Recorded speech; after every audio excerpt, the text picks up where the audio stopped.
So, I've made a few videos now regarding cyber attacks on the supply chain, on critical infrastructure, and the like. Some people might think that depending on where they live, they won't have to worry about these attacks. But unfortunately, that's where I would tell you you're wrong.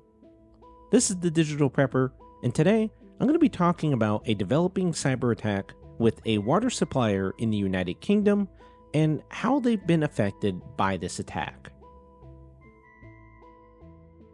Before we get started, I just want to remind you guys that if you do like the video and want to discuss anything regarding digital preparedness or just preparedness in general, be sure to help get this video out to more potential preppers by leaving a like, commenting, and subscribing to see more like this.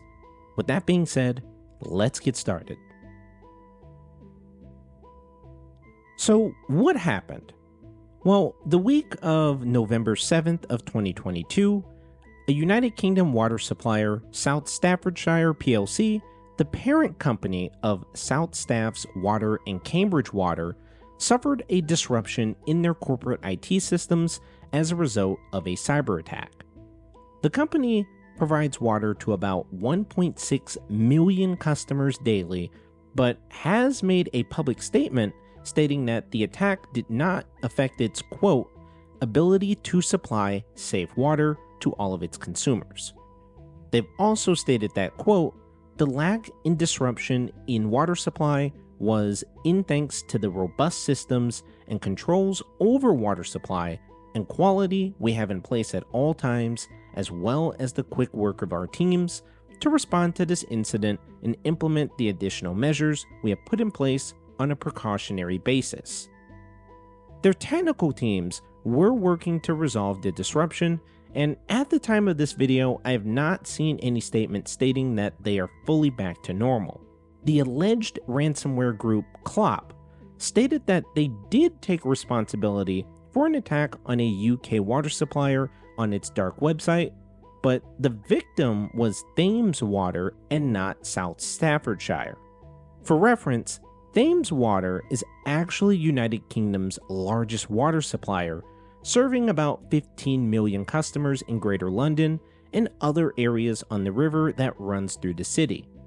However, Thames Water actually stated that they have not been the victim of any cyber attack, and have stated that any reports of an attack are bogus news. The inspection of stolen data confirms that this group has stolen usernames, passwords, and South Staff Water and South Staffordshire email addresses, as well as things like passports, screenshots from water treatment SCADA systems, driver's licenses, and more that have already been published online for attackers to use. So, this United Kingdom attack actually comes on after a warning was issued by the Center on Cyber and Technology Innovation in June of this year that was originally focused on cyber attacks on water utilities in the United States. And researchers have also stated that the lack of cybersecurity preparedness of United States water utilities has made them a prime target for attack. This attack could have had a huge effect on the United Kingdom, as Europe and other regions are currently suffering from unprecedented wildfires and drought, which can amplify the effects of attacks on these kinds of critical infrastructure.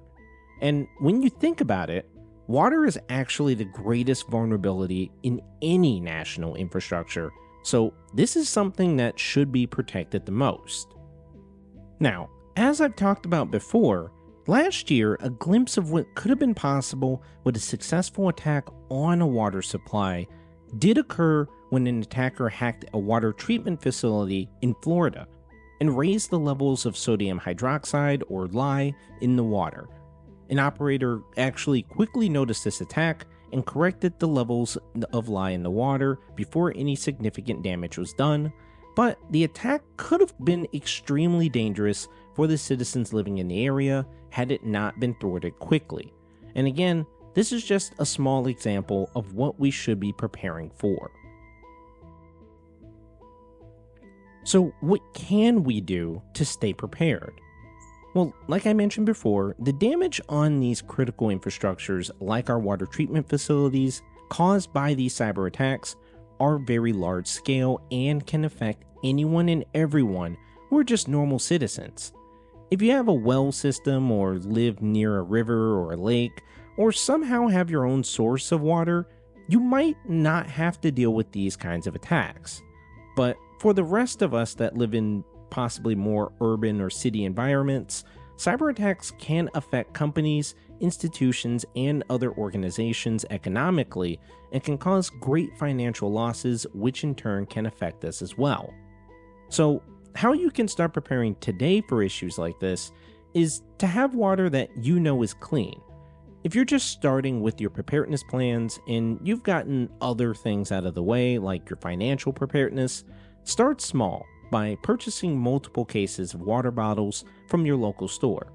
Now, other advanced preppers might have 55-gallon water containers that they then purify, store, and rotate out.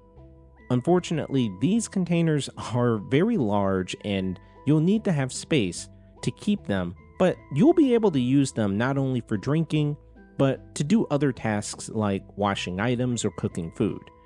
And if you have the means to, think about having rain barrels for easy water collection. Do your research on not only how to purify the rainwater, but also for laws in your area, as some states do have laws opposing water collection.